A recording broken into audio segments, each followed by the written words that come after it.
Bueno, pero estamos calentitos por la alabanza, amén. El Señor, el Espíritu Santo nos calentó, nos tiene calientitos. Y pues me da mucho gusto verlos una vez más. Qué bueno que está aquí, fieles a Dios y fieles a su iglesia. Y porque va a llegar el día en el que va a ser la última vez que nos veamos. Y nos vamos a ver en el cielo, ¿verdad? Y nos vamos a ver en el cielo. Va a ser la última predicación que vas a escuchar, va a ser la última alabanza que vas a escuchar. Y vamos a estar con el Señor. Amén. Dice la palabra, porque el Señor mismo con voz ¿de qué? De mando, con voz de arcángel y con trompeta de Dios, dice, si no lo tienes, se lo doy. Primera de Tesalonicenses 4, 16 y 17. Y dice, con voz de arcángel y con trompeta de Dios descenderá del cielo y los muertos en Cristo resucitarán primero. Y fíjense que aquí no está hablando de que las personas entran en ese sueño del alma, como algunos piensan. Algunos piensan que cuando llega la muerte están ahí dormidos y van a despertar hasta el día del Señor. Y no, el Señor dice que cuando nosotros morimos estamos presentes delante de Él. El Espíritu está inmediatamente con el Señor. Hay solamente dos lugares. O estás con el Señor o estás apartado del Señor en el infierno, la palabra le llama. Entonces, o estamos presentes delante del Señor o estamos en el infierno.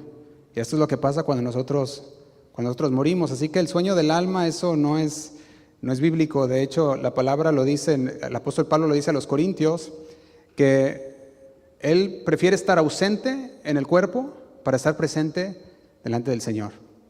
Pero también le dice a los filipenses que estar con Cristo es muchísimo mejor que estar aquí en la tierra, ¿sí o no?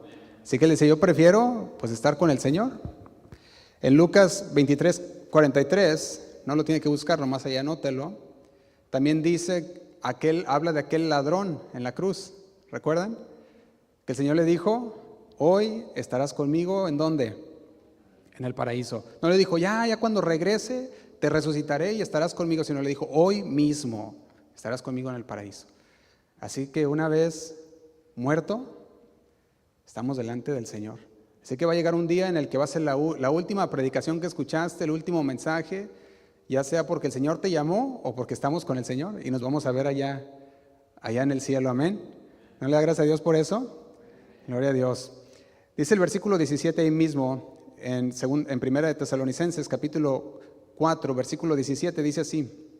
Dice, luego nosotros los que vivimos, los que hayamos quedado, seremos arrebatados juntamente con ellos en las nubes para recibir al Señor en el aire. Y dice, y así estaremos siempre con el Señor. Y fíjate lo que nos está hablando. Aquí ya nos está hablando de esa resurrección que van a tener. Primero nos dijo aquellos que murieron en Cristo primero. ¿De qué resurrección nos habla ahí? ¿Qué resurrección es la que está hablando cuando dice que aquellos van a resucitar primero? Pues está hablando de la resurrección del cuerpo. Porque el cuerpo, dice el Señor, que nos va a dar un nuevo cuerpo. ¿Recuerdan eso? El Señor quiere que vivamos con Él en cuerpo y alma. Y nos va a dar un cuerpo glorificado. Por el momento el cuerpo queda en la tumba, pero el espíritu está con el Señor. Pero en aquel día, con voz de mando, cuando el Señor venga, los cuerpos serán glorificados y se unirán al alma. Y estaremos con el Señor en un cuerpo nuevo y todavía conscientes con esa alma en el Señor. Y eso es una bendición. Por eso le decía, qué bendición verlos una vez más, porque todavía estamos aquí, pero en un rato más estaremos allá con el Señor, ¿sí o no? ¿Cuánto le queda a usted? No sé. ¿Cuánto me queda a mí? No sé. Pero el Señor sabe, ¿sí o no? Y bueno, vamos a terminar el día de hoy, hermanos, con esta serie que llevamos El Gran Engaño. Y este sería el tema número 8 de esta, podemos llamarle miniserie, que hablamos de cómo el engaño está yéndose a través de los últimos tiempos. Dice la palabra que vendrán muchos Cristos, dirán que son el Cristo, el ungido de Dios, y a muchos engañarán, pero también dice que vendrán falsos profetas. Y hemos estado hablando acerca del continuo engaño que vendrá en los tiempos finales. Y como estamos hablando de ese engaño, también va a llegar un engaño que va a ser mucho más sutil dentro del cristiano. Por eso le he puesto a este mensaje como título, Señor, Señor. Señor, Señor. Y ese Señor, Señor está tratando de comunicar una intensidad en una relación, una súplica desesperada. así como, Señor, Señor, y tratando de querer hacer, recuerda, Señor, recuérdame. Y cuando entendemos este título de esta manera, vamos a empezar a conectar los puntos a través de este mensaje y vamos a ver hasta qué punto llega cuando las personas que se engañaron van a estar delante del Señor y le van a decir, Señor, Señor, recuérdame, yo era. Y yo creo que ese va a ser el engaño más cruel de todos. ¿Por qué? Porque la persona se va a autoengañar. Y por eso vamos a terminar esta serie con este autoengaño que va a venir. Y vaya conmigo en su Biblia a la segunda carta a Timoteo, capítulo 3. Segunda carta a Timoteo, capítulo 3. El apóstol Pablo le está hablando a Timoteo de las características de los hombres de los últimos tiempos. Y aquí habla a Timoteo y le advierte de aquellos que tendrán una fe falsa. Y les llama de esta manera, en el versículo 8. Dice segunda carta a Timoteo, capítulo 3, versículo 8. Dice así, lo leo en la Nueva Traducción Viviente. Dice, estos maestros se oponen a la verdad, tal como Janes y Jambres se oponieron a Moisés. Dice, tienen la mente, ¿cómo la tienen? Depravada y una falsa fe, o una fe falsa. Y estas son dos características de los hombres de los últimos tiempos. Tienen mentes depravadas y una fe falsa. Y quiero que veamos por un momento esta mente depravada. En otras versiones le llama corruptos de entendimiento.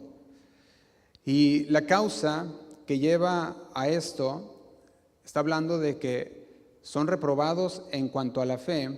Está hablando que aquellos que son reprobados han llegado a un punto en que su brújula está quebrada.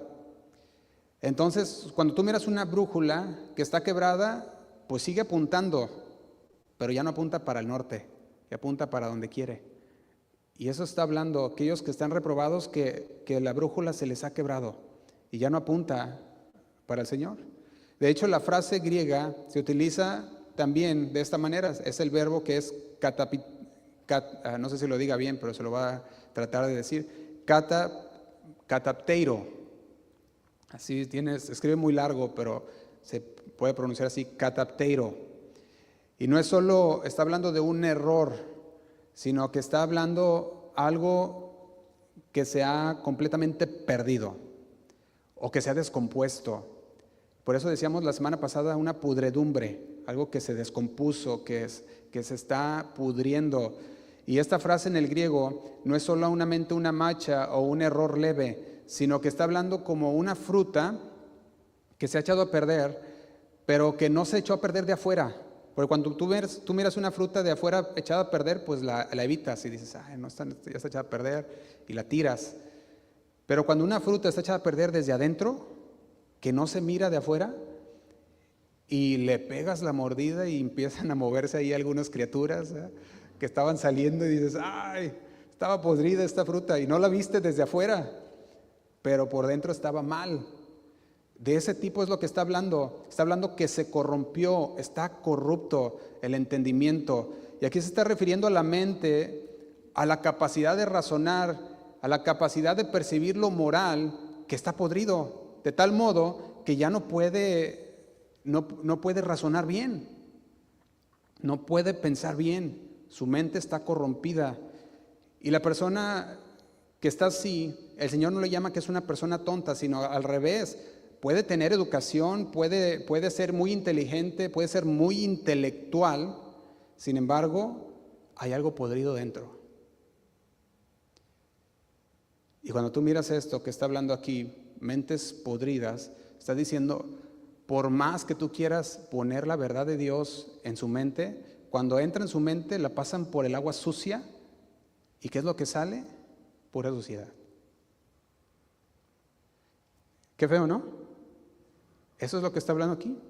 De hecho, en Tito capítulo 1, versículo 15, Tito capítulo 1, versículo 15, explica este mecanismo de esta corrupción. Y dice así, Dice, todas las cosas son puras ¿para quiénes? Estamos en Tito 1:15.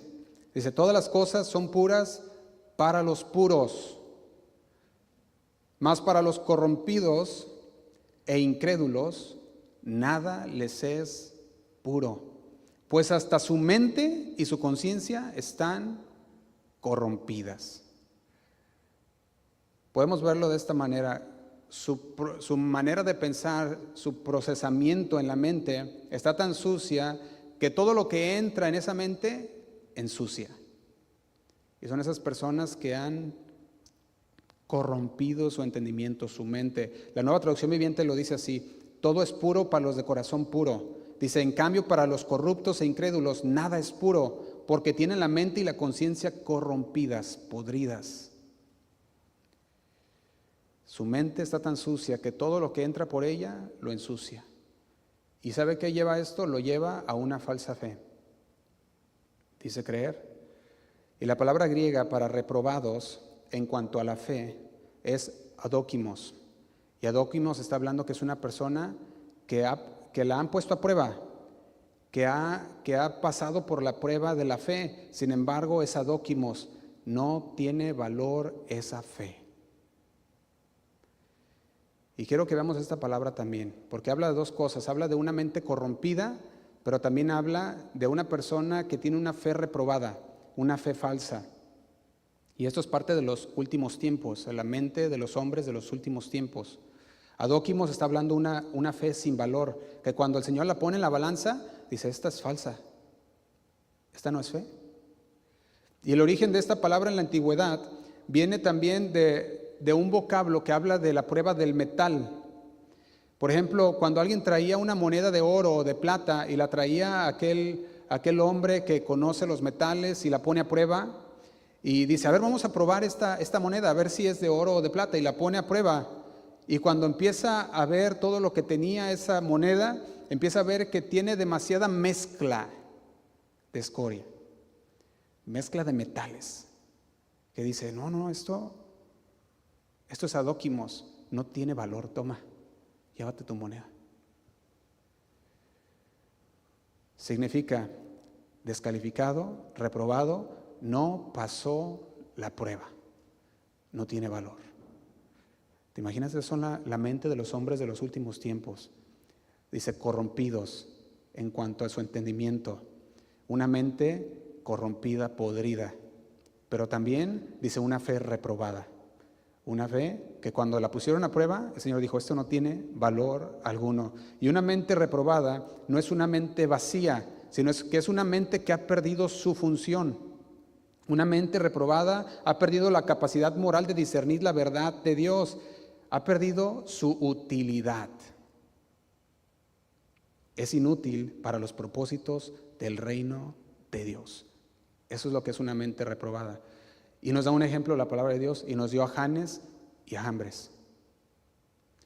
Y ese es un ejemplo que yo miro muy visual de Janes y Jambres, porque estas dos personas eran aquellos magos del faraón, que cuando Moisés vino y se presentó delante del faraón para decirle que dejara ir a su pueblo, y vino con el poder de Dios, ¿sí o no? Moisés vino con poder verdadero de Dios. ¿Y qué hizo? Tiró aquella vara al suelo y la vara se convirtió en una serpiente. Y cuando llegó Janes y Jambres dijo, eso yo también lo puedo hacer. Y empezaron con sus encantos y empezaron a hacer sus magias, y salió la serpiente también. ¿Y qué estaban haciendo ellos? Estaban copiando los milagros de Dios.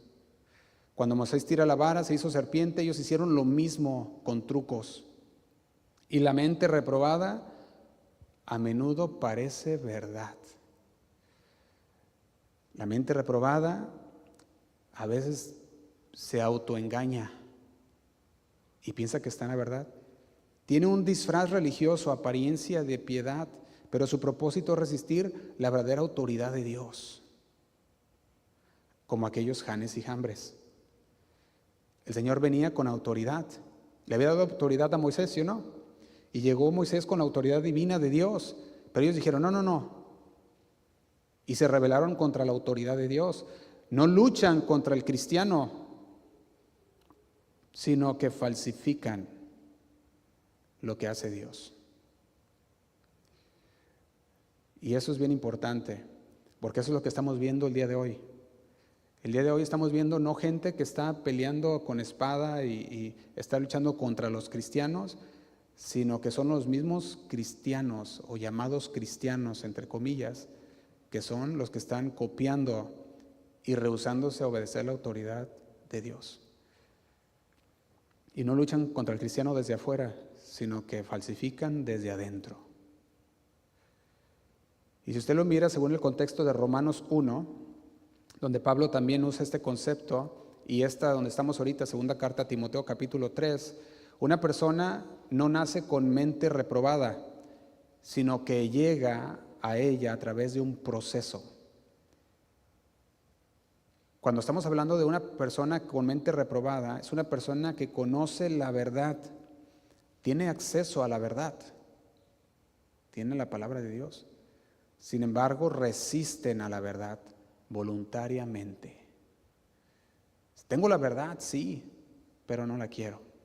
La rechazan porque aman más sus deleites, porque aman más todo lo demás que la verdad de Dios, y resisten a la verdad voluntariamente.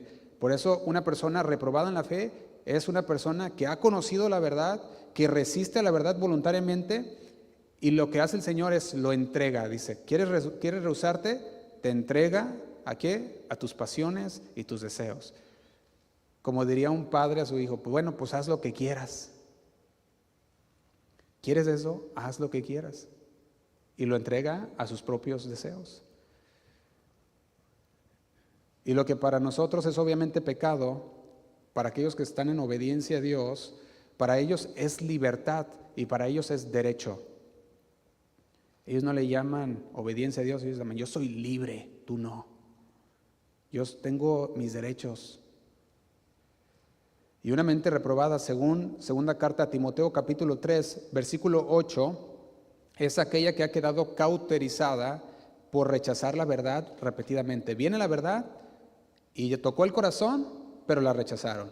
Viene la verdad, toca el corazón, pero la rechazan. Viene la verdad y repetidamente está viniendo a sus vidas y siguen rechazándola. Y es como una moneda falsa, puede brillar, puede parecer real por fuera. Llamémosle religiosidad, puede parecer verdadera. Pero cuando se somete a la prueba de fuego, estamos hablando del fuego de la palabra de Dios, entonces es cuando se mira el adóquimos, no tiene valor y es desechada. Y el apóstol Pedro decía de la siguiente manera, lo puede notar si gusta, primera carta de Pedro, capítulo 1, versículos 6 al 8. Primera carta de Pedro, capítulo 1, versículos 6 al 8, se lo leo. Dice, así que alégrense de verdad, dice el apóstol Pedro, y dice, les espera una alegría inmensa, aunque tienen que soportar muchas, ¿qué? ¿Tenemos ahí? Primera carta de Pedro, capítulo 1, versículo 6, dice, les espero una alegría inmensa, aunque tienen que soportar muchas pruebas por un tiempo breve. Y dice el 7, estas pruebas demostrarán, ¿qué van a demostrar?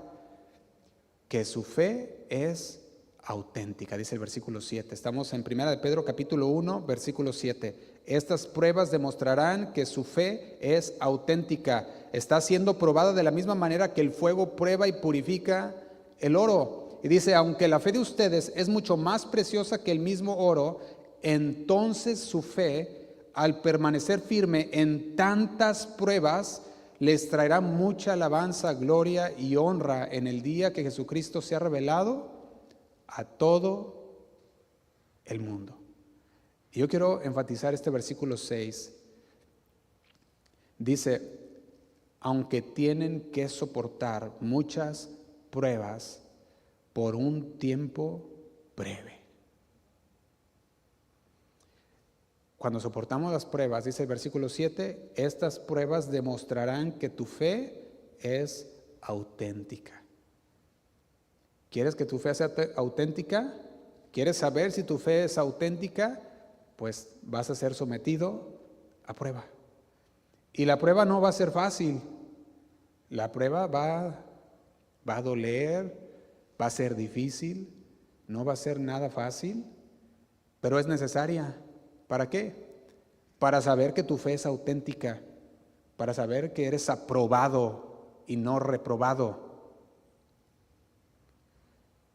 Dice el versículo 7, donde estamos, dice: entonces su fe, al permanecer firme en tantas pruebas, les traerá mucha alabanza. ¿Por qué? Porque vas a reconocer, vas a decir, mi fe fue probada y he salido aprobado delante de Dios. Y todo creyente en su momento va a llegar a un cruce de caminos. Todos. Usted iba en el camino equivocado y de repente va a llegar a un punto donde la verdad se revela. Y tienes la revelación de Dios, llega a tu vida y abres los ojos, se te quita el velo y dices, wow, puedo ver lo que el Señor está hablando, puedo recibir la palabra de Dios. Y cuando llega ese velo que es quitado y llega la revelación de la palabra de Dios, de repente te encuentras viendo dos caminos y dos puertas. Y tú tienes que decidir cuál camino ir. Y esa va a ser una decisión voluntaria.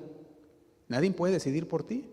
Tú vas a decidir, o me voy por el camino bueno o el camino malo. Y de hecho, vaya conmigo a Mateo capítulo 7. Salud. Mateo capítulo 7, versículo 13. Y fíjate que el Señor en este versículo 13, cuando nos enfrentamos nosotros a esos dos caminos, no nos dice ahí nada más, tú elige y ahí tú vas a ver qué te pasa. Sino que el Señor te advierte y te dice, este es el camino bueno. O sea, nos dice también cuál camino seguir. Dice el versículo 13, dice, solo puedes entrar en el reino de Dios a través de la puerta, ¿qué? Angosta. Solo puedes entrar en el reino de Dios a través de la puerta angosta. O sea que el Señor ya nos dice, ese es el único camino. Si quieres entrar al reino de Dios, solo, no dice que es una opción, sino que es la única opción. Solo puedes entrar en el reino de Dios a través de la puerta angosta. Dice, la carretera al infierno es amplia y la puerta es ancha para los muchos que escogen ese camino. Y dice el 14, sin embargo, la puerta de acceso a la vida es muy angosta, chiquita. Y dice, y el camino es que es difícil. Y dice, y son solo ¿cuántos? Unos pocos los que alguna vez lo encuentran. ¿Son muchos? Son pocos. La puerta ancha, esos todos van por ahí, es fácil. Pero la puerta angosta son muy pocos. Lo está diciendo el Señor Jesús. Son palabras de Jesús. La razón por la que pocos, o esta palabra elogoi, no es porque Dios la esté escondiendo o que Dios no quiera que pases por esa puerta, sino porque la naturaleza del camino es contraria a la naturaleza humana caída. Estamos hablando, por ejemplo, ¿qué es más fácil? ¿Ir de subida o de bajada? Y pues la mayoría quiere ir de bajada, dice, no, pues es más fácil. Y cuando vas subiendo, pues cuesta trabajo y te empiezan a arder los pies y las piernas y ya no puedes continuar, pero te esperas y vuelves a continuar y vuelves a andar. ¿Por qué son pocos los que entran por esa puerta angosta? Y déjenme ponerlo de esta manera para que nuestra mente entienda bien esta parte. Porque requiere desnudarse. ¿De qué estoy hablando? Cuando habla de la palabra estrecha, está hablando de que no hay margen de maniobra. Es tan estrecha que no puedes entrar con nada. Ni con tu orgullo, ni con tu dinero, ni con todo lo que tú quieras ponerle, no puedes entrar. Tienes que dejar todo atrás. Y si usted lo mira así, cuando yo lo miraba decía, esta palabra que está hablando aquí, de que requiere desnudarse, requiere dejar todo atrás. Está hablando todo tu amor por el dinero, por todo tu orgullo, todos tus pecados con los cuales vienes cargando, deben de quedarse ¿dónde? Afuera. No hay ¿qué? Margen de maniobra. No hay como para decir, puedo cargar con poquito aquí y me llevo esto y me llevo el otro, y tratas de pasar por la puerta y no cabes. Y luego dices, bueno, me quito esto, me quito aquello, y vuelves a intentar y no cabes. El Señor dice, todo tienes que dejar atrás. O sea que el problema es el equipaje. El problema de no poder entrar por la puerta angosta es porque vienes cargando con muchas cosas que no son de Dios, con tu propia justicia, con tus filosofías, con tus pensamientos, y no puedes pasar. Y tienes que dejar todo eso, ¿dónde? Atrás. Ese problema es el equipaje, porque la puerta ancha, ese puedes pasar con todo y todo. En la puerta ancha entras con tu dinero, con todo lo que tú quieras, tu orgullo, con tus filosofías, con tus justicias.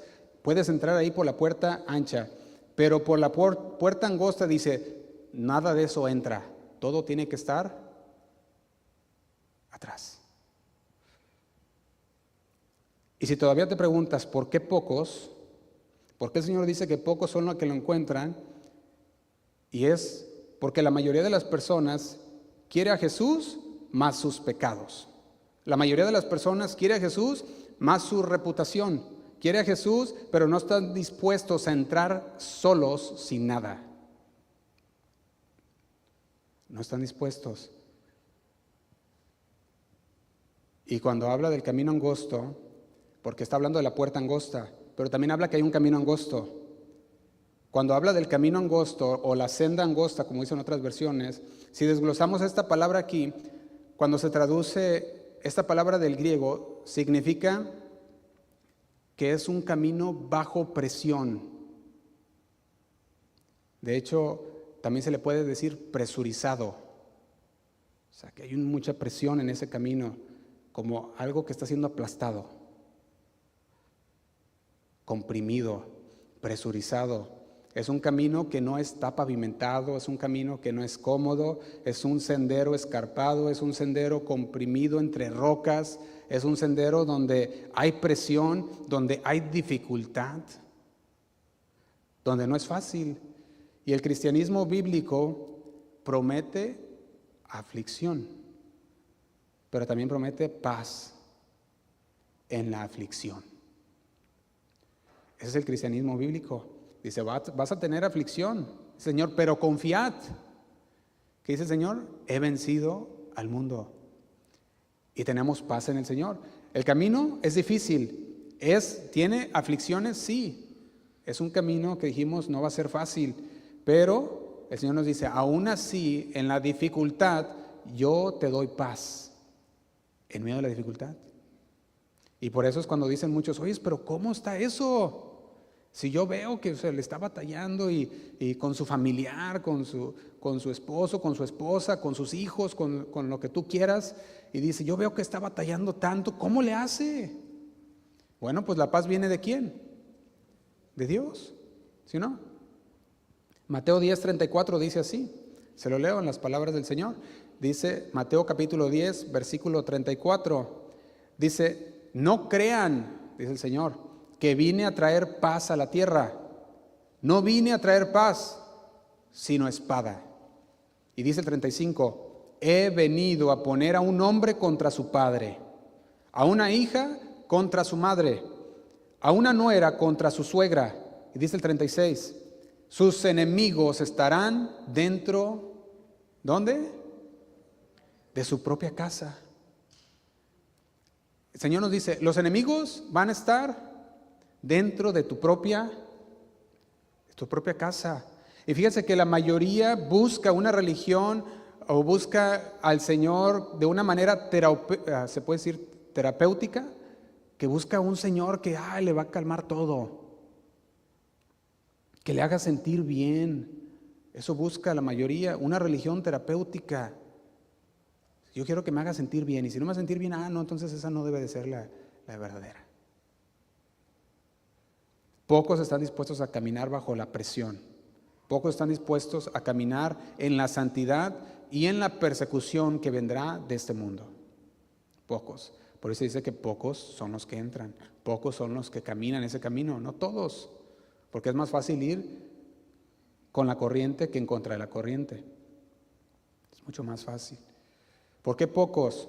Porque se requiere una búsqueda activa. No es nomás dejarse llevar. Se requiere una búsqueda diario, activa. Fíjese, en Mateo capítulo 7, versículo 13 dice así, lo estamos leyendo. Mateo capítulo 7, versículo 13 dice: solo puedes entrar en el reino de Dios a través de la puerta angosta.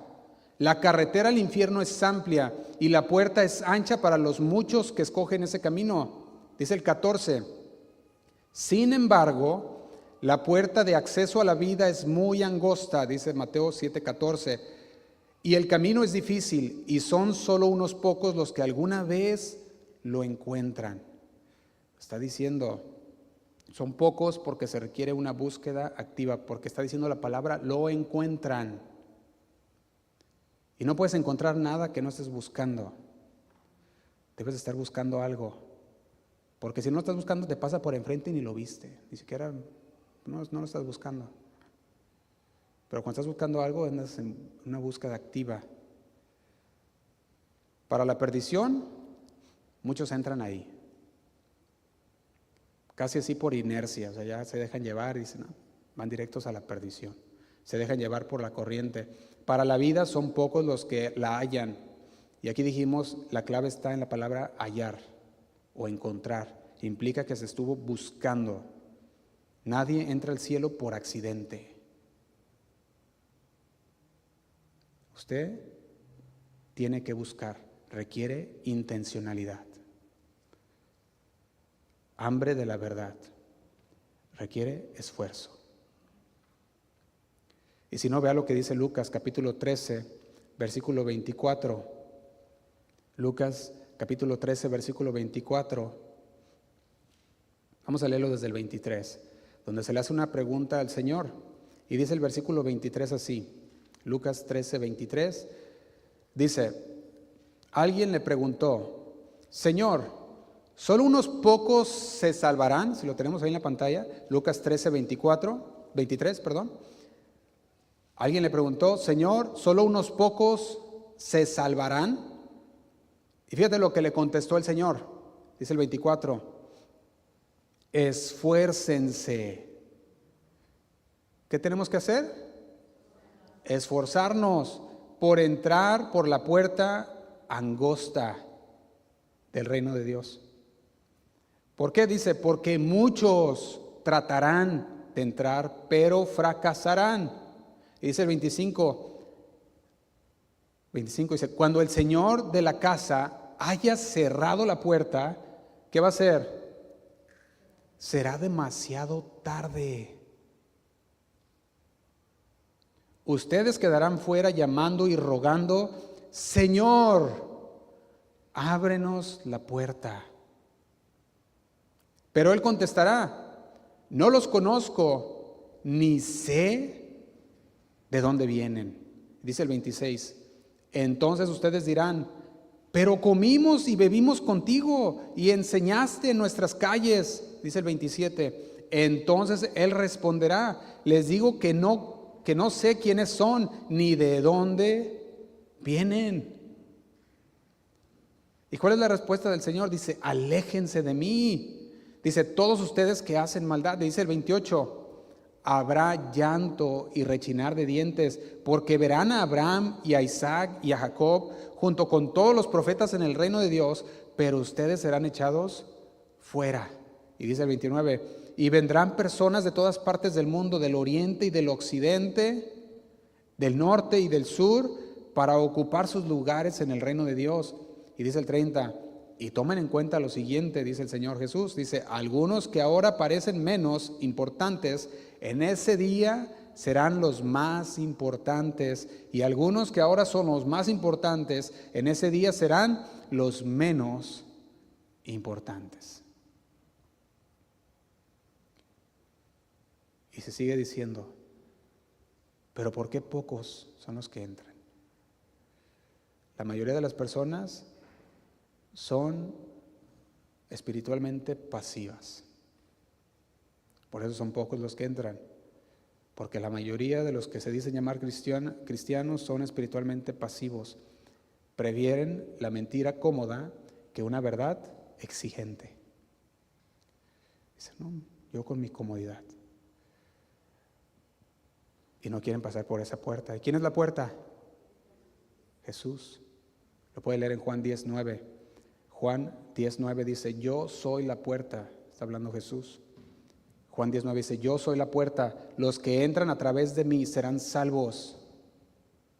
¿Quién es la puerta? Jesús.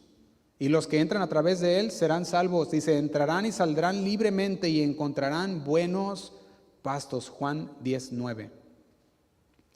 Pero también Juan 14:6. ¿Quién es el camino? Jesús. La puerta angosta es Jesús, el camino angosto es Jesús. Juan 14:6 dice, yo soy el camino, la verdad y la vida, y nadie puede ir al Padre si no es por medio de mí. Y la palabra es directa, ¿sí o no? La palabra es directa. Y yo creo que estas pasadas semanas el Señor nos ha estado advirtiendo, ha sonado la trompeta, al menos dentro de esta congregación, y ha sonado la trompeta, y no la ha sonado hacia afuera, sino que la ha sonado hacia adentro. Y yo quiero que veamos por un momento que el Señor hoy no quiere hablarnos de falsos profetas que vendrán, que ya hablamos de eso, no quiere hablarnos de falsos cristos que vendrán, que ya hablamos de eso también, sino que el Señor hoy quiere hacer sonar la trompeta dentro de nuestras vidas. Porque el gran engaño que vendrá no va a ser lo de afuera, sino que va a ser lo de dentro del corazón, de los mismos creyentes. ¿Cómo está eso? El gran engaño no es el diablo, no es el gobierno, no son los falsos apóstoles o maestros o los falsos cristos. El gran engaño va a ser el autoengaño. Aquellos que se engañan a sí mismos. Ese es el gran engaño. Primera carta a Timoteo, capítulo 4, versículo 16, el apóstol Pablo le advierte a Timoteo lo siguiente, y le dice, primera carta a Timoteo, capítulo 4, versículo 16, dice así, dice, ten cuidado de ti mismo. ¿De quién? De ti mismo. Y luego dice, y de la doctrina. Estamos diciendo aquí que el Señor está diciendo a través de Pablo a Timoteo, y le dice, tienes que cuidarte de ti mismo y de lo que enseñas. Si haces esto, dice, te salvarás a ti mismo y a los que te oyeren. Y Dios nos ha dado todo lo que nosotros necesitamos para vivir una vida santa a través de su palabra. También nos ha dado un mandato clave en estos versículos. Y ese mandato clave es como, puede ponerlo así, como un muro de contención para no salirnos. Yo me ponía a ver qué fácil puede ser salirnos del camino, y me ponía a ver en la manera en que íbamos manejando un día aquí a Yosemite, y yendo manejando pues llevamos el carro lleno de gente, personas, y manejando decía, ¿qué pasa si el que maneja de repente se empieza a ir chueco y se mete al otro carril? Yo veía los carros pasarme por al lado así bien fuerte. Y pasan, y ya ves cómo zumban, ¿verdad? Pasan un ladito y se te mueven así, la ven. Y luego iba manejando y hasta me despertaba más, ¿verdad? Ay, y ahí venía manejando y veas las luces que vienen y te pasan zumbando. Y decía, aquel que va manejando, aquella ven, se desvía poquito y se mete a otro carril y se estampa por allá de frente con el otro que viene, ¿te imaginas? Y ese que va manejando lleva el volante. Si se desvía, desvía a todos los que van dentro. Si se desvía, desvía y puede matar a todos. Por eso Pablo le decía a Timoteo, Timoteo, ten cuidado de ti mismo. Tú como padre de familia, como madre de familia, como un miembro de una familia, tenemos una responsabilidad muy grande con la palabra de Dios, con la verdad de Dios. Y si tú te desvías a todos los que están debajo de ti, todos los que están en tu carro, en tu casa, en tu auto. Y los puedes llevar. Por eso nos da un muro de contención. Y nos dice, ten cuidado ¿de quién? De ti mismo y de lo que enseñas. ¿Qué enseñas? Ten cuidado, porque si tienes cuidado de esto, te salvarás a ti mismo y salvarás a los que te escucharen. Aquellos que van en tu auto, aquellos que están escuchando el mensaje que estás dando. Ten cuidado de ti mismo, está hablando, tienes que mantenerte vigilante, en alerta, tienes que controlar, vigilar tu conducta. No es solo es importante conocer la verdad, sino hacer la verdad. Porque conocerla, muchos pueden conocerla. Tienen la palabra de Dios en la mano y la pueden conocer y dicen, yo tengo la verdad, y la conocen bien. Pero no es solamente importante conocerla, sino hacerla.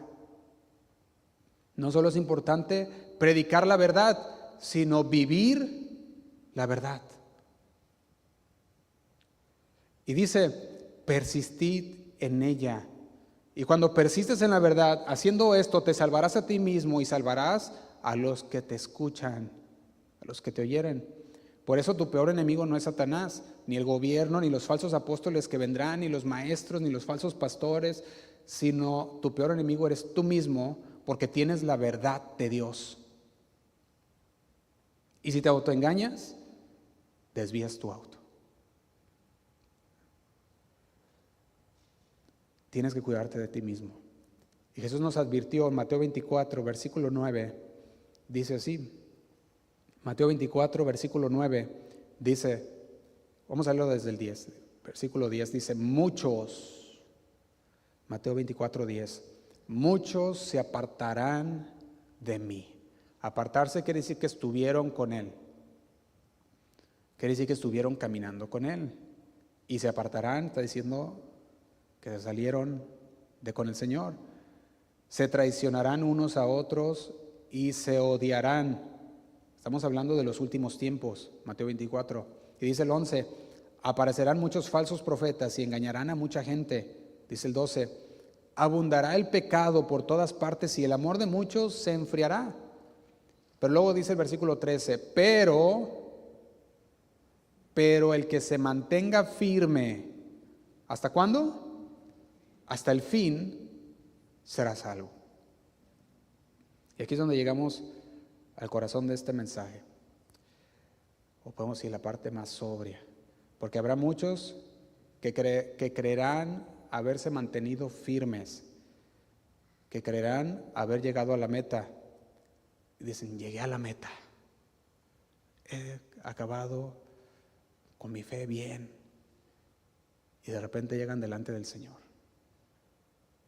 y están en ese momento delante de su Señor, y el Señor empieza a ver que no los conoce. Dice, ¿quién eres? Dice Mateo 7 ahí mismo, Mateo capítulo 7, perdón, estamos en el 24, vaya Mateo 7, versículo 21, y dice el Señor, no todo el que me llama Señor, Señor.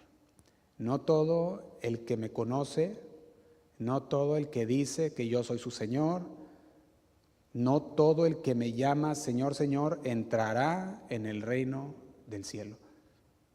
Solo entrarán aquellos que verdaderamente hacen la voluntad de mi Padre. Y esto es bien importante porque recuerden que son pocos, no son muchos. Son pocos los que verdaderamente hacen la voluntad de su Padre. Son muchos los que dicen creer en el Señor, ¿sí o no? Son muchos los que dicen, yo creo. Si usted va afuera y le pregunta, ¿tú crees en Jesús? Sí, yo creo en Jesús. ¿Y quién es Jesús para ti? Es mi Señor. ¿Y lo obedeces? ¿Obedeces a tu Señor Jesús? Bueno, es que, Señor, Señor.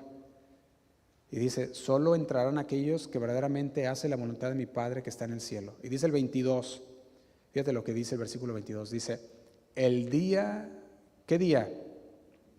El día del juicio. O sea, ya no hay vuelta atrás. Ya estás delante del Rey de Reyes, del Señor de Señores, y estás ahí delante, enfrente de Él. Ya no hay vuelta, o sea, ya no puedes hacer nada más. Ya no hay de que déjame regresar y déjame volver a enmendar lo que hice, nada. Estás delante del Rey de Reyes. El día del juicio muchos me dirán, Señor, Señor. Y ese Señor, Señor es un Señor de una angustia. Señor, Señor, ¿recuerdas? ¿Te acuerdas de mí? Profetizamos en tu nombre, expulsamos demonios en tu nombre, hicimos muchos milagros en tu nombre. Tratando de hacerle recordar al Señor, Señor, recuerda, te debes de acordar, hicimos muchas cosas, estuvimos muy activos.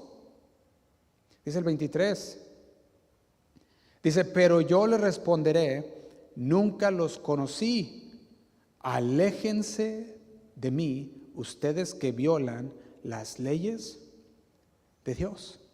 No habrá vuelta atrás. O sea, ya ahí llegaste. Si no hiciste la voluntad de Dios en vida, esa es tu última, ahora sí que ni la última oportunidad, porque ya fue tu juicio. Por eso dice el día del juicio. Y cuando dice Señor, Señor, está denotando una intensidad, está denotando una emoción, una intimidad, diciendo, yo te llamé Señor, yo te dije que eras mi amo, yo te dije que eras mi Señor.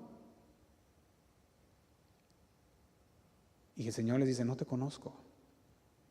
Esas personas son las que se autoengañaron. Vivieron toda su vida pensando que en verdad Jesús era su Señor. Sin embargo, nunca le obedecieron. Hacían lo que querían. Y si usted le pregunta, a muchos dijimos hoy, les dicen, yo creo en Jesús. Y Lucas capítulo 6, versículo 46, nuestro Señor dice lo siguiente, Lucas 6, 46, lo vale en la Nueva Traducción Viviente, dice así, versículo 46, dice, así que ¿por qué siguen llamándome? Dice el Señor, así que ¿por qué siguen llamándome Señor, Señor, cuando no hacen lo que digo? Dices que soy tu amo, dices que soy tu Señor, pero cuando te confronto con la palabra de Dios, cuando te confronta con su palabra y te dice, esta es mi voluntad, esto es lo que yo quiero que hagas, esto es lo que quiero que obedezcas, ¿por qué no le obedeces a Dios? 47 dice, les mostraré, fíjate el Señor en su misericordia, dice, no haces lo que yo te digo, pero luego nos dice, déjame explicártelo, dice el Señor, dice, déjame mostrarte cómo es cuando una persona viene a mí. Y dice, escucha mi enseñanza y después dice así, les mostraré cómo es cuando una persona viene a mí, dice el versículo 47, escucha mi enseñanza y después ¿qué hace? La sigue, dice el versículo 47. Y luego dice el 48, es como una persona que para construir una casa cava hondo y echa los cimientos sobre la roca sólida. Cuando suben las aguas de la inundación y golpean contra esa casa, esta queda intacta porque está bien construida. Y dice el 49, pero el que oye y no obedece es como una persona que construye una casa sobre el suelo sin cimientos. Cuando las aguas de la inundación azoten esa casa, se derrumbará. Y dice, en un montón de escombros. Y aquí podemos ver nuestra casa. Y la casa estamos hablando de la vida de cada uno de nosotros. El tiempo que el Señor te dé de vida. Y tú duraste todo ese tiempo construyendo sobre un cimiento que es ya sea sobre la roca que es Cristo o un cimiento que cuando llegue ese día se derrumbará y fue en vano. Y eso es a lo que se refiere el Señor. No todo el que me llama Señor, Señor entrará en el reino del cielo. Solo entrarán aquellos que verdaderamente hacen su voluntad. Y yo quiero que note algo aquí usted también. El versículo 22 dice así. Dice, el día del juicio muchos me dirán, Señor, Señor. Y yo quiero que usted note algo en este versículo 22, porque la gente o los cristianos o los que se llamaban cristianos están apelando a sus obras, ¿sí o no? Porque están diciendo, no profetizamos, no echamos fuera demonios, no hicimos. Están apelando a sus obras. Y cuando están delante del Señor y los libros sean abiertos y los muertos sean juzgados por sus obras, como dice Apocalipsis capítulo 20, versículo 12, irónicamente apelar a las propias obras es la misma evidencia de que no confiaron exclusivamente en Cristo. Porque están apelando ahora a las obras. ¿Cómo no apelan a Cristo? Apelan, es que yo hice. Su defensa se basa en aquellos hombres en lo que hicieron y no en quién es Dios. Están convencidos que pertenecen dentro del reino, porque Señor, Señor, hicimos, pertenecemos allá dentro del reino. Y el Señor le dice, no, no te conozco. Pero Señor, ¿recuerdas? Yo hice. Yo estuve ahí, Señor. Profeticé, sané enfermos y oré por los enfermos, se sanaban. Y todo eso, Señor, lo hice. Hicieron cosas sobrenaturales, hicieron cosas religiosas. Y Jesús no está diciéndole, no, no lo hiciste para mí, no le está diciendo eso. O no lo hiciste, no le está diciendo, o no lo está negando que hicieron algo así. Sino que simplemente le dice, no te conozco. No dice, no, no, tú no hiciste eso. No, no lo está diciendo así. Está diciendo, no, sí hiciste todo eso, pero no sé quién eres. Por eso la gran pregunta no es si tú conoces a Jesús, sino es, ¿Jesús te conoce? Porque todos conocen a Jesús. Pero la gran pregunta es, ¿Jesús te conoce? Que cuando llegues con Él te diga, ¿qué pasó? Edgar, Israel, y empieza, y Osvaldo, Rigo, Jaime, Víctor, todos. Y empieza, ¿cómo estás? ¿Te conoce el Señor? Y aquí es donde nosotros podemos ver la gran mentira, el gran engaño va a ser el autoengaño. Personas que creen que son salvas y que van a llegar delante del Señor y el Señor va a decir, nunca te conocí. Y esa es uno de los versículos más aterradores de la palabra de Dios. Porque el Señor va a decir, no, y es el tiempo final, o sea, ya no hay vuelta atrás, es el día del juicio, ya no puedes hacer nada, ¿sí o no? Y ese es el versículo más aterrador. Y hay una parábola que quisiera que viéramos, ya se nos fue el tiempo, pero así nomás simplemente rápido para poderla tener en nuestra mente. Está en Mateo 25, si va ahí conmigo, Mateo 25, versículo 1.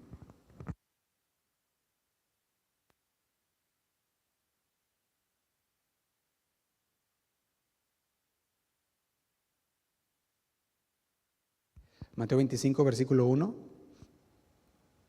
Y es la parábola conocida como la parábola de las 10 vírgenes. Y esta parábola es tremenda porque usted mira que hay 10 vírgenes, está hablando aquí de 10 damas de honor que están listos esperando al novio que venga, y aquellos se preparan con sus lámparas, tienen sus lámparas las 10, y dice que las 10 se quedan dormidas, ¿recuerda? Las 10 se quedan dormidas, y cuando se quedan dormidas aquellas 10, se escucha, viene el novio. Y cuando viene el novio, escuchan eso, se levantan las 10, o sea, no se levantan nada más 5, se levantan todas, escuchan que ya viene. escucha que el novio viene, pero cuando miran sus lámparas, miran que no tienen suficiente aceite para durar en esa espera, en esa llegada del novio. Entonces le piden a las otras 5 y le dicen, danos de tu aceite para que podamos recibir al novio juntos. Y ellos dicen, no, las 5 son prudentes, ven que el aceite que tienen es suficiente para ellas nada más, para que cuando llegue el novio pueda recibirlo. Y dicen, no, mira, si te damos, pues nos va a faltar a nosotros y a ustedes también, nos vamos a quedar todas sin aceite, mejor vayan y compren. Y aquellas 5 que eran imprudentes se fueron pues a comprar el aceite. Y en ese que se fueron, vino el novio. ¿Y qué pasó cuando el novio vino? Dice que las 5 que estaban preparadas, que tenían sus lámparas prendidas, encendidas, recibieron al novio y entraron a las bodas con el novio. Y se cerró la puerta. Y cuando las 5 que no tenían, que fueron a comprar aquel aceite, regresaron, ya estaba la puerta cerrada. Y decían, déjanos entrar. Y el novio decía, no te conozco. ¿Quiénes son? Y fíjese que ese Mateo 25 viene después del Mateo 24 que nosotros leímos a través de toda esta serie, del engaño que vendrá en los últimos tiempos, de los hombres malos de los últimos tiempos. Y en Mateo 25, versículo 1, empieza esta parábola con una palabra que es bien importante. Dice, entonces, está diciendo, después de todo esto sucedido en el capítulo 24, entonces el reino de Dios, dice, el reino de los cielos será semejante a 10 vírgenes. Y nos hace una comparación, que tomando sus lámparas salieron a recibir al esposo, dice el versículo 1 del capítulo 25. Y nos empieza a hablar, la lámpara representa la profesión externa de la fe. Si nosotros empezamos a entenderlo de esta manera, está hablando de aquella lámpara, tenían su lámpara, una representación que profesaba que tenían fe, estaban esperando al novio. Se puede también decir la estructura religiosa, venir a la iglesia, cantar los cantos al Señor, tenían el vocabulario cristiano, tenían los ministerios dentro de la iglesia de Cristo, tenían su lámpara. El aceite, históricamente y teológicamente, representa al Espíritu Santo. Y está hablando aquí de la gracia regeneradora que mantiene el fuego ardiendo. Entonces tenían su lámpara, tenían pues aquella profesión de fe, habían dicho yo creo en el Señor, yo creo en Jesús, yo creo que el novio viene, el aceite, el Espíritu Santo lo tenían ahí. Sin embargo, usted puede tener su lámpara es a mis pies, ¿qué dice? Tu palabra, y puede tener su lámpara, pero puede que no tenga la vida. Y el gran engaño aquí es pensar que porque sostengo la lámpara en mi mano, de forma externa, tengo la luz. Tengo la palabra de Dios, decimos, la tenemos. Y el engaño puede venir y decir, como tengo la palabra, pues tengo la luz. Sin embargo, te engañas. No tienes el aceite que hace que esa lámpara continúe. Y quizás lo tuviste en un momento, y la lámpara sin aceite eventualmente se apagará. Y una fe que no es alimentada por el Espíritu Santo, una fe que no es alimentada a través de la palabra que nos habla el Señor, llega un momento en que empieza a morir aquella flama y llega un momento en que se apaga. Y la Biblia le llama a estos insensatos. No les llama que de una forma, como muchos lo traducen, de una manera tonta, no son tontos, sino que pueden ser intelectuales, pueden ser muy inteligentes estas personas, sino que está hablando de aquellos que no mantuvieron el Espíritu de Dios en ellos, que no alimentaron el Espíritu, que no alimentaron las cosas no se alimentaron de las cosas de Dios. Aquellas personas son las que tenían la moralidad, como las vírgenes todas tenían sus lámparas, sin embargo, en unas de ellas no tenían el aceite suficiente y llegó un momento en que tuvieron que salir a comprar su aceite. Y en esa salida el Señor llegó. se cerró la puerta. Dice el versículo 11. Después vinieron también las otras vírgenes diciendo, Señor, Señor. Dice el versículo 11 así. Estamos en Mateo 25, 11. Después vinieron también las otras vírgenes diciendo, Señor, Señor, ábrenos. Dice el 12. Mas él respondió y dijo, de cierto os digo que no os conozco. Dice el 13. ¿Qué dice el 13? Velad pues, porque no sabéis. ¿Qué no sabemos? El día ni la hora en que el Hijo del Hombre va de venir. ¿Cuándo saben que viene? Viene pronto. Y no sabemos ni la hora ni el día, pero ya viene. La pregunta es, ¿estás preparado para que no te llegue el momento y seas uno de estos que le va a decir al Señor, Señor, Señor, y sea demasiado tarde y la puerta se haya cerrado? Póngase de pie un momento, vamos a terminar.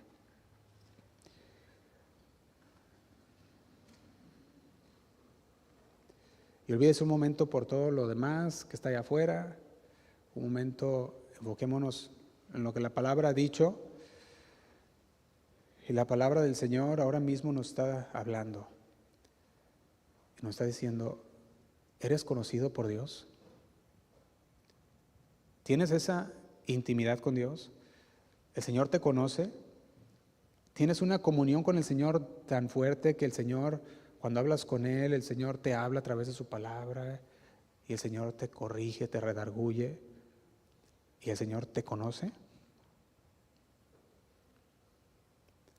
El Señor ha estado sonando la alarma y el Señor nos ha estado hablando a nuestro corazón y el Señor quiere que nosotros estemos bien con Él. El Señor no quiere agarrarnos o venir en un momento en el cual no estemos bien. Por eso Él nos advierte una y otra vez a través de su palabra para que nos acomodemos, para que limpiemos nuestro camino. Y quizás puede ser que algunos estén viviendo un gran engaño y han dicho Señor, Señor, pero en su casa, en su mente, en su celular, en sus decisiones, Él no es el Señor. Y el Señor nos habla en esta tarde. Él quiere ser el Señor de tu vida. Y si para ti no ha sido el Señor de tu vida, ¿por qué no vienes delante del Señor el día de hoy en oración y le dices, Señor, perdóname? Quiero ser aquel hijo que tú deseas, quiero ser obediente. No solamente quiero escuchar y no hacer. No quiero solo conocer la verdad, sino quiero conocerla y vivirla. Quiero hacer tu voluntad, Señor. Perdona, Señor, todas aquellas faltas, aquellos pecados que se han colado a nuestras vidas. No queremos fingir, queremos vivir, Señor, para ti. Levanta tus manos al Señor, ahí donde tú estás. Gracias, Señor, por mis hermanos que están aquí. Gracias, Señor, porque tú hablas, Señor, a nuestras vidas, a nuestro corazón. Tú no quieres, Señor, una religión vacía. Tú quieres, Señor, que nosotros conozcamos tu verdad y que la pongamos en práctica. Esa religión de tu verdad, Señor, pero también esa comunión contigo. Perdona, Señor, si hemos dicho Señor, Señor, pero nuestros hechos han negado tu poder. Renunciamos, Señor, al gran engaño. Renunciamos a toda hipocresía, a toda, Señor, mente reprobada que se justifica para pecar, que se sigue justificando para hacer lo que no es de tu palabra, Señor. Y te pido que tu Espíritu Santo venga a cada una de nuestras vidas y lave y limpie cada una de nuestras vidas. Limpie nuestro entendimiento con tu sangre, que limpie toda corrupción. Danos una mente renovada, Señor, una mente sensible a tu voz. Hoy decidimos, Señor, y hemos decidido serte fiel a ti. Buscar todas aquellas áreas de nuestras vidas, Señor. Dile, Señor, de mi vida que no te agradan, y entregártelas, Señor. Llevarlas presas delante de ti, cautivas, todo pensamiento que no te honra, todo hecho que no te honra, llevarlo cautivo hasta ti, Señor, y obedecerte. Señor, tú conoces las situaciones, tú conoces cada una de los corazones que están aquí el día de hoy. Tú conoces si ha habido un enfriamiento en sus corazones, tú conoces si han estado avivados en tu Espíritu Santo. Tú conoces donde cada uno está. Redarguye cada corazón. Habla, Señor, a cada corazón en esta tarde. Que no salgan de aquí iguales a como entraron, sino que salgan de aquí con una mente transformada, con un corazón lavado, renovado, Señor, para ti. Que despierte, Señor, en cada uno de nosotros el fuego. Enciende el fuego en nuestras vidas. Aviva el fuego, Señor, en nuestros corazones, por tu palabra, para hacer tu voluntad. Gracias, Señor. Gracias, Padre. Tus propias palabras, sigue orando al Señor. Tú eres fiel en mí, Señor, y aunque débil soy, yo sé, paciente hasta la muerte eres tú, y misericordioso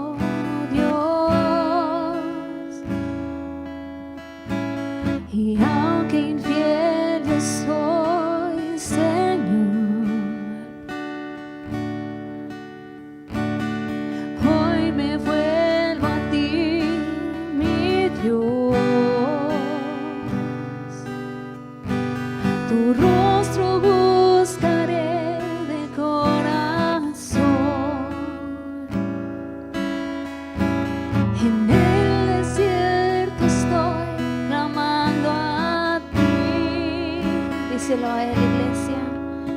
En la intimidad de mi corazón, háblame, mi Dios. Quiero conocerte más, mi fiel Señor. En la intimidad de mi corazón, háblame, mi Dios.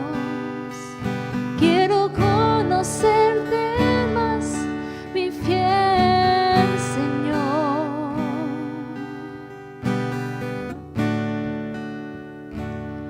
Quiero conocerte más y más cada día, Señor. Señor, no quiero caer en el autoengaño, no quiero caer en la rutina del cristianismo, Señor. No quiero caer en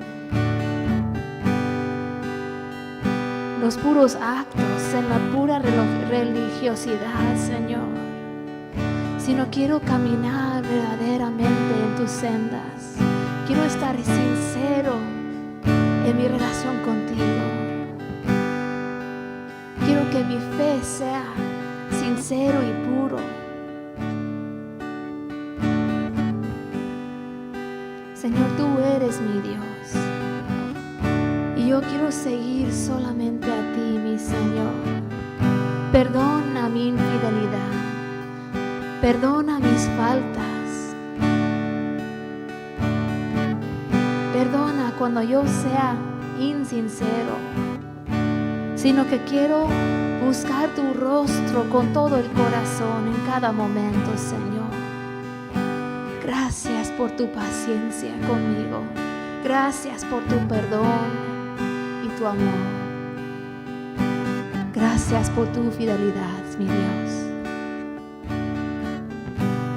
Díselo a él. Tú eres fiel. Tú eres fiel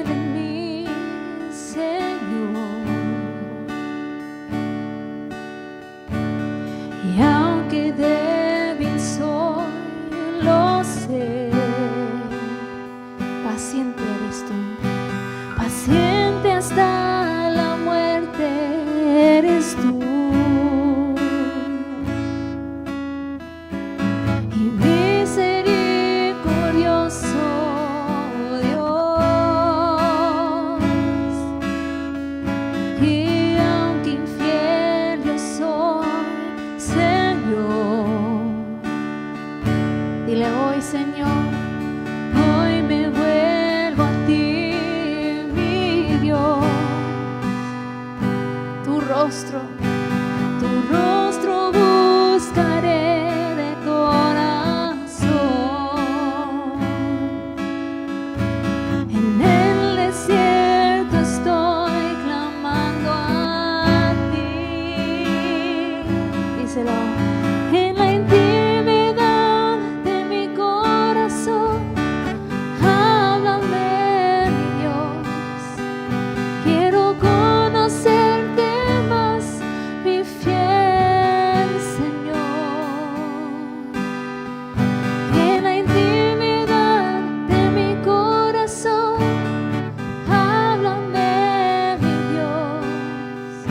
Quiero conocerte más, mi fiel Señor. Otra vez. En la intimidad de mi corazón, háblame, mi Dios. Quiero conocerte más, mi fiel Señor. En la intimidad de mi corazón, háblame, mi Dios. Quiero conocerte más, mi fiel Señor.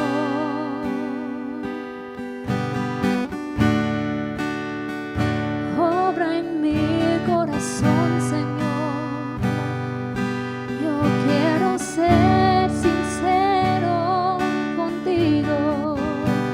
Quiero conocerte cada día más, mi fiel Señor. Habla mi corazón. Yo quiero responder con obediencia.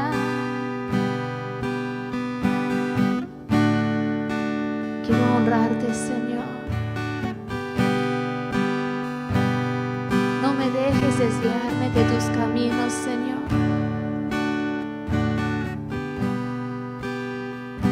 Sino que quiero honrarte con toda mi vida, Señor. Tómame, mi Dios. Toma mi vida y úsalo para tu gloria. Yo quiero escuchar tu voz cuando llega aquel día, Señor. Buen siervo y fiel, entra al gozo de tu Señor.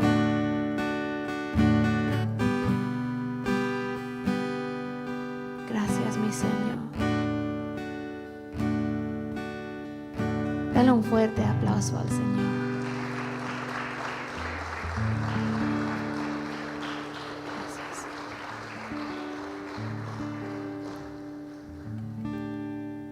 Bueno, hermanos, toda la gloria a nuestro Señor. Amén. Amén. Que se quedan despedidos para hoy. Que tengan una excelente tarde en el Señor. Bendiciones.